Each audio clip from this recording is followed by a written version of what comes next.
Hello and welcome to the final round. You see, it does say final round. It is final round, but it's actually round 7. So once again, I've gone and forgot to do that. Well, technically I didn't. I did do it right, but I forgot to do the other one. Excuses, I know. So here we have a very interesting one. We have Shaddolls versus Infernity. The reason I picked this is because it is on round 3. Table 3, sorry. So the Shaddoll player gets 9,000. It's because it's on round, it's table 3, so obviously they're automatically high up. But the fact that it's an interesting duel, in my opinion, because Infernity are very, very strong. They can make a lot of good plays, but with Shaddolls, the brand new big deck on the block. Now, if you're looking at this, you might think, this guy might be, if you don't know what he's playing, going for the Armageddon Knight. There are a couple of possibilities, but the ones that do spring to mind straight away are Infernity and Shaddoll. So he's going to summon the Armageddon Knight and ditch the, once again, can't see it. My apologies. So he's going to activate the launcher, he's going to discard, he's going to activate the launcher's effect.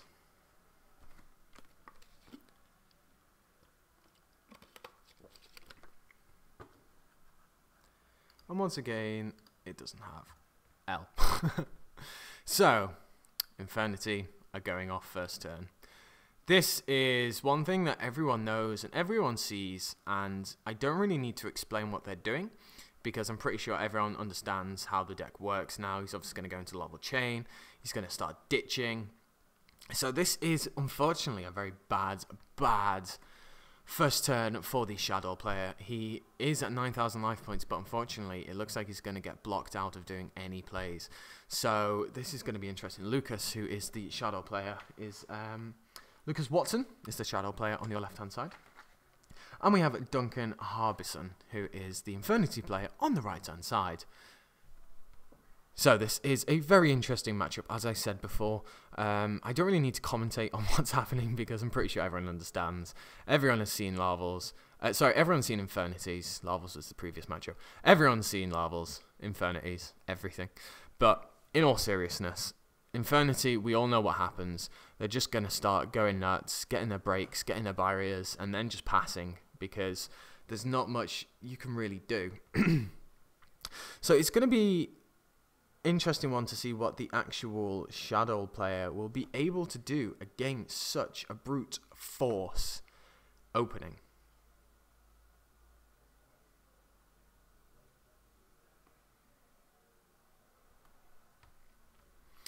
So we have a interesting. So he's gone for a Levier, a chain, 2 chains, and a Abyss Dweller. Abyss Dweller is a very useful one, because obviously he has the inside knowledge that he is playing against Shaddolls.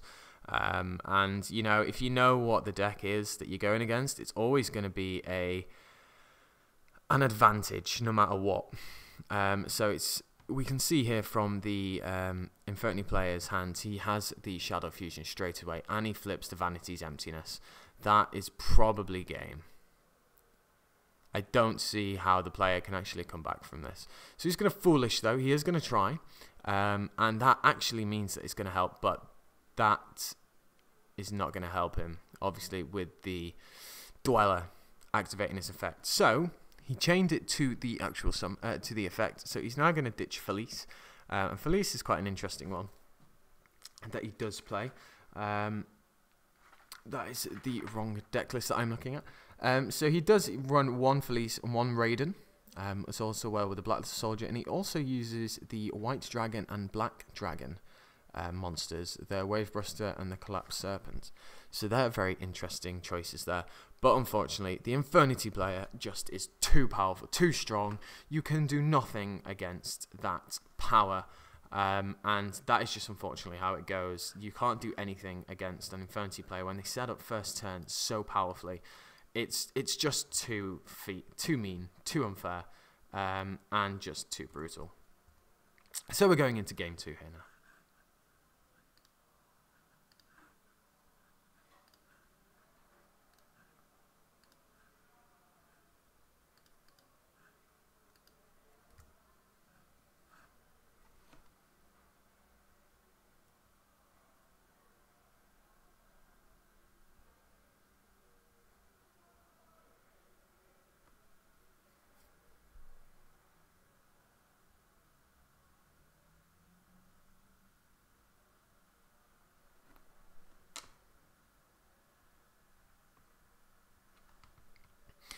So now that we are siding, we can look at the different side decks that these two players have.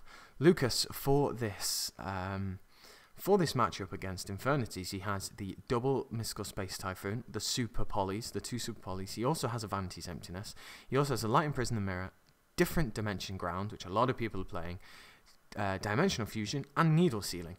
Needle Sealing would be very useful against Infernities, but you do want to play it at the right time so they don't actually, you know, stop you. The Super Polymerization is going to be instantly sided, I feel. I'm not actually looking up at what he is siding, but I feel that having that as a side deck card would be very useful now, because you don't want your opponent to kind of go off as such. While you are thinking of targets, you can take one of the darks for Winder, and if he decides to go into any light Xyz, then he can take it for Construction. With the Infernity play, his side deck consists of 3 Forbidden Chalice, 1 Defusion, Book of Moon, Mind Control, Defissure, 2 Light Imprison Mirror, 2 Tyrant's Tummy Ache, 1 Eradicator Epidemic Virus, 1 Soul Drain, and 2 Spiritualism. So the Spiritualism and the Tyrant's Tummy Ache is very interesting choices, and one that I really like seeing.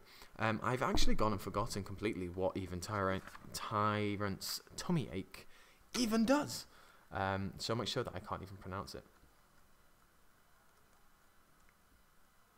So Tyrant's Tummy Ache, I shall tell you now, is a trap card, continuous.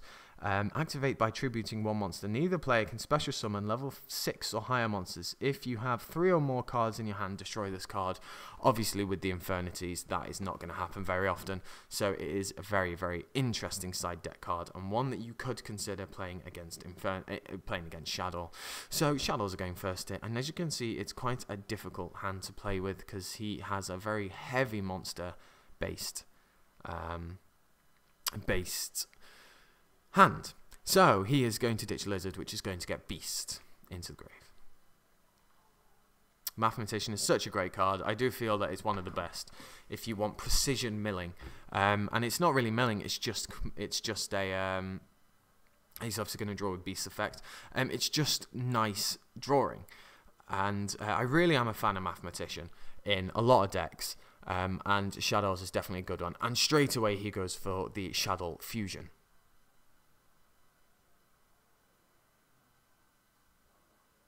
And he's taking it back, and now he's doing the Shaddoll Fusion. That makes sense. So he's gone for the Construction. Construction in defense mode. Fear of the 101. The thing is with 101 now, when people do fear the fact that 101 is in the opponent's extra deck, they have a new arsenal now, which is Castell, and Castell is giving 101 a run for its money. And a lot of people who do decide to put something in defense mode, Castell is there to wreck people's day.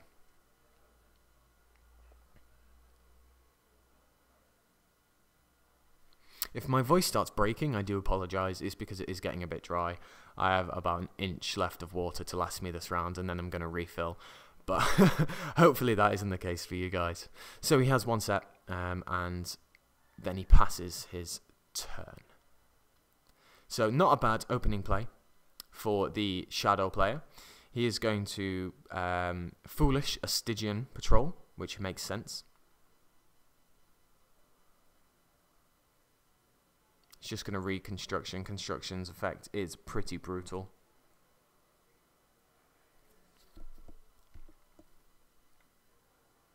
So he has a Necromancer, Forbidden Lance, Tinplate Goldfish, and one other that I can't see. But he's going to summon the Tinplate Goldfish and activate the effect to special summon the Archfiend.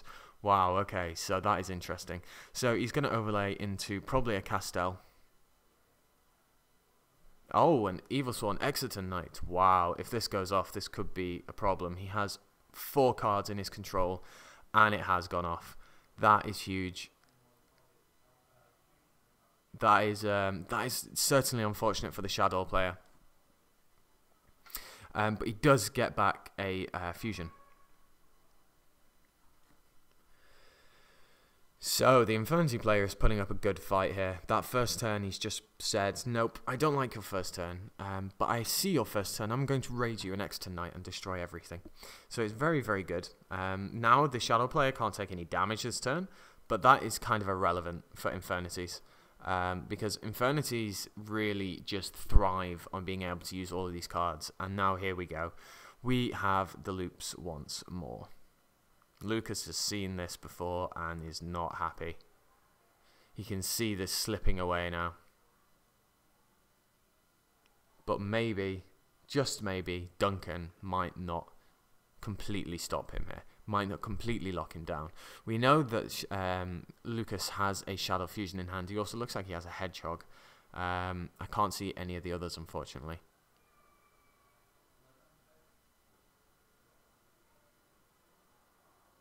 So I was just reading the Archfiend spell card there. You don't really see it that often. I do realise that people play 1 normally in Archfiends, but it's normally considered a tech choice.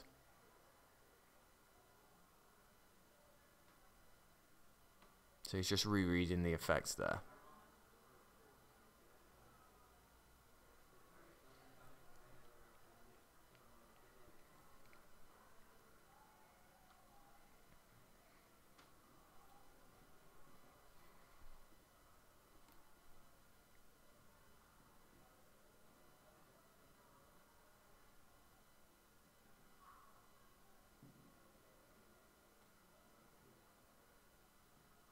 So, here we are again. We're going with the Archfiends all over the town. So he searches out the barrier.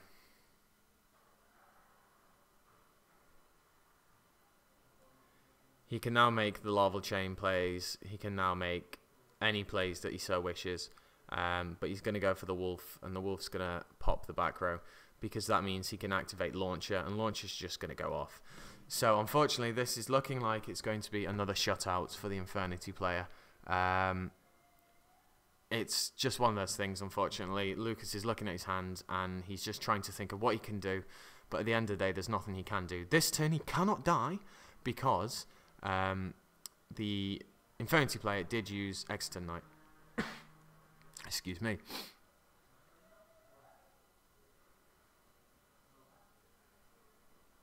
So he's just going to pass turn there. He's in quite a strong position there, the Infernity player. With the barrier down, I think there's possibly a break as well. But it is a difficult and uphill slog now for Lucas, the Shaddoll player. So he's going to go and banish, because he does have a Blackluster Soldier in his hand. And he's going to break the Blackluster Soldier. So there is the break. So he still has to get through a barrier. As I said, this might just be a little bit too difficult for Lucas here. So he's going to summon the Black Dragon and activate Shaddoll Fusion. So he's going to summon a Winder here, I do believe. Possibly. I believe Winder would be the better play. If you can make it, of course. Yeah, so he's going to barrier that. That makes sense. In his hand, he has... That looks like Dragon. So he's going to go for a rank 4 play now. What you would go into, I'm not sure. Castell is going to bounce the card back to the deck. He's going to send the Archfiend back, which is good. The Necromancer, sorry. Sending the Necromancer back. And then he's going to attack into an Archfiend to do 200 damage, hopefully.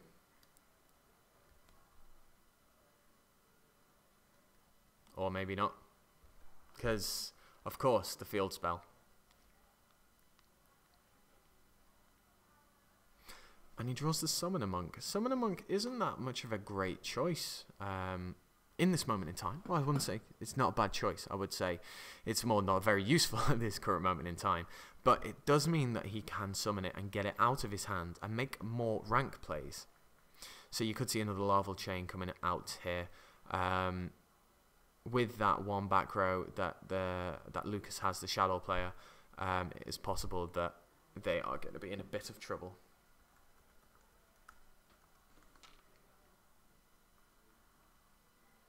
So they gain 500 attack, so that's going to be just some damage there.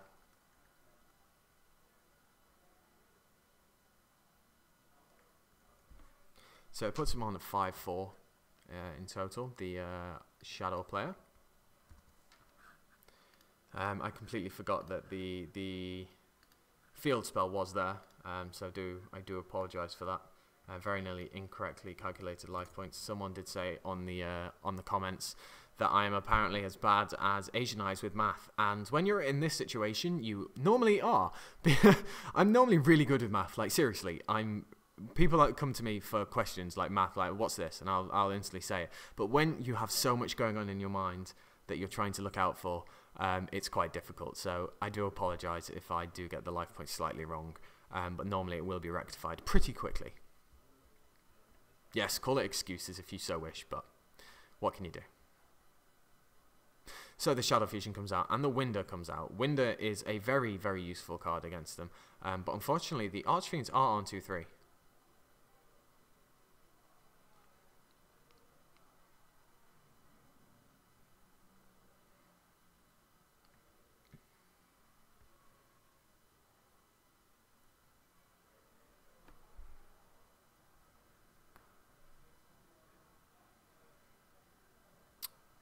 So he's going to attack into the Summoner Monk there just to try and get rid of it. Doesn't want the opponent to have any more other plays, but there is a Forbidden Lance, unfortunately. He is going to keep that Summoner Monk alive.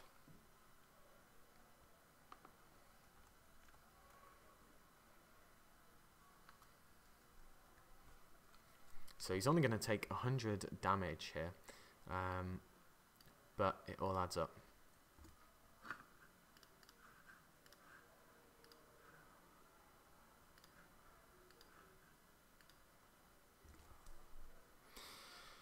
So you can safely say that this is probably going to be Infernity's game, unless he can possibly rip something. But the Winder is a problem for the Infernity player if you think about it. But at the end of the day, the Archfiends are on more attack. He is going to overlay. That's technically the only overlay he can do, but he is going to Castell it back to the deck. This is not going to be good for the Shaddoll player. So he's going to kill it with Castell, and he's just going to take both, which is 4-6.